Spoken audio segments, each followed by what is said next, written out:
24 IPS officers के induction के इस प्रोग्राम में मंत्री जी की ऊर्जावान और प्रेरणास्पद लीडरशिप के कारण आज राज्य पुलिस सेवा के 24 ऑफिसर्स तालियां बजा करके स्वागत करें। मैंने आज वो दिन देखा है कि एक्चुअली इंडियन पुलिस सर्विस के ऑफिसर्स की हमेशा हर राज्य में लगभग कमी होती है, केंद्र में भी राज्य में भी ऐसे मौके बहुत कम आते हैं। स्वागत करता हूं जिनके आशीर्वाद की आवश्यकता आदरणीय मुख्य सचिव महोदय, उनको दूर किया गया सर, और मैं जरूर ये विश्वास दिलाता हूं अब मैं माननीय मुख्यमंत्री जी की अनुमति से जो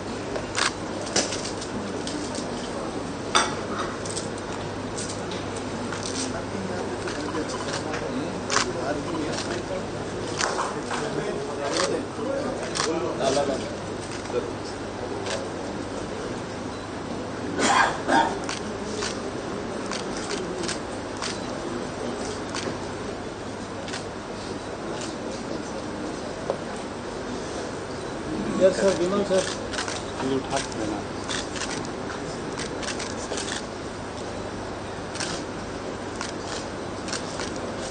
मैं स्टेट पुलिस सर्विस से इलेक्ट हुए हैं और आप की फैमिली को और हम सभी लोगों को जीवन भर याद रहेगा। अभी हम लोग मंच पे कुछ बातों को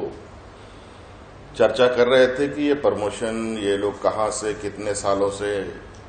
कार्यरत हैं, कितने सालों से किस पोस्ट से यहां तक आ रहे हैं। तो इसमें से विशेष रूप से जो 2 महिला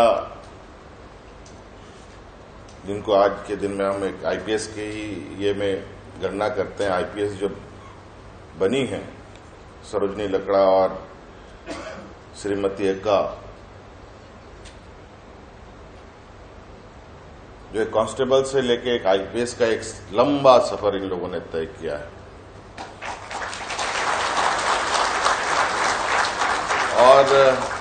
मुझे लगता है कि झारखंड के इतिहास में ये पहला अध्याय है, जहां तक मुझे जानकारी मुझे याद आती है, ये अभी जो मुझे जानकारी है। और ये कहीं ना कहीं हमारे पुलिस कर्मियों के लिए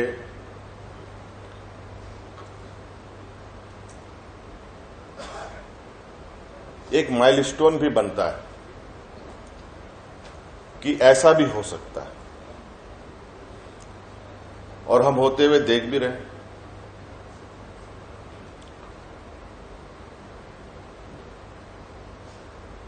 लगभग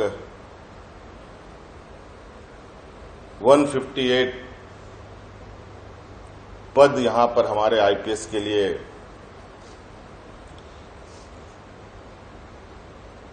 निर्धारित है, और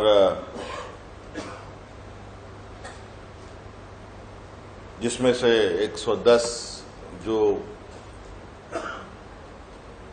पदे हैं वो हमारे सीधे आईपीएस कैडर से लोग आते हैं, और उसमें से 48 पद ऐसे हैं जहां से हमारे राज्य पुलिस के पदाधिकारी प्रोन्नत होकर जाते हैं। आज उन्हीं 48 पदों में ये 24 हमारे पुलिस राज्य सेवा के जो हैं वो प्रोन्नत हो रहे हैं, उनका प्रमोशन हो रहा है। अब मुझे लगता है कि इतना बड़ा संख्या, और जो राज्य में विधि व्यवस्था और राज्य की पुलिसिंग के लिए जो आवश्यकता अनुसार जो पदाधिकारियों की कमी थी, कहीं ना कहीं इससे आज उस कमी को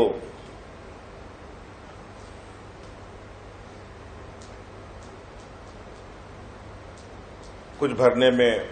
सहायता मिलेगी। और ये मेरा मानना पहले से भी रहा है।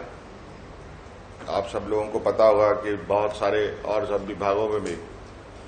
प्रशासनिक सेवा हो, पुलिस सेवा हो, या और भी इंजीनियरिंग सेवा हो, हमारी प्रयास रहता है कि जो भी पदाधिकारी हों, जो उनके हक अधिकार और जो उनके नियमावली के तहत जगहों पर होना चाहिए वो उस जगह पर जाए, कि आप लोग अस्वस्थ होकर निर्भीक होकर अपने मैदानों में ईमानदारी से काम करें और सरकार की जो जिम्मेवारी है पदाधिकारियों के प्रति और सरकार की जो संवेदनशीलता है आम नागरिकों के लिए ही नहीं बल्कि अपने कर्मचारियों के लिए भी है। और यही वजह है कि आप सब लोग को मालूम होगा कि ये देश का पहला जहां राज है जहां पुरानी पेंशन से हमने अपने कर्मचारियों को पुनः अपने जगह पर उनके अधिकार देने का प्रयास किया। अभी शायद कुछ लोग अभी रिटायर भी होने वाले हैं जिनको पुराने पेंशन मिलने वाले हैं, जो मुझे जानकारी मिली।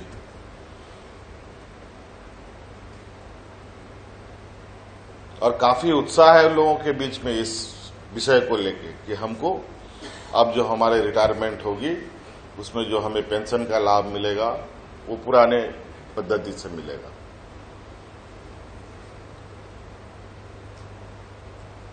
तो हर वो प्रयास हमारा रहता है अपने कर्मचारियों का आत्मबल, उसका स्वाभिमान बना रहे। हमारे कई पुलिस ऑफिसर हैं जहां बहुत दुर्गमी स्थलों पर काम करते हैं, उनके लिए भी मैं तो विभाग को, गृह विभाग और पुलिस प्रमुख से कहना चाहूंगा,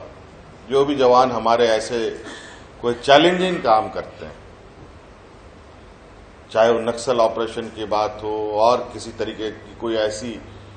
घटना को अंजाम देने में अगर वो जाते हैं या उनको रिक्रूट किया जाता है, तो इस बात का इंतजार नहीं होना चाहिए कि इसने कोई बहादुरी का काम किया तब उसको हम सम्मान दे रहे हैं, बल्कि उस काम के लिए जब से तैनात किया गया उस समय से ही उसको उसके लिए अतिरिक्त उसको मनोबल बढ़ाने का एक व्यवस्था खड़ा की जाए ताकि वो कभी भी उस मैदान में जाए, उस जंग में जाए तो निर्भीक होकर जाए। बहुत बहुत धन्यवाद सर। मैं आपको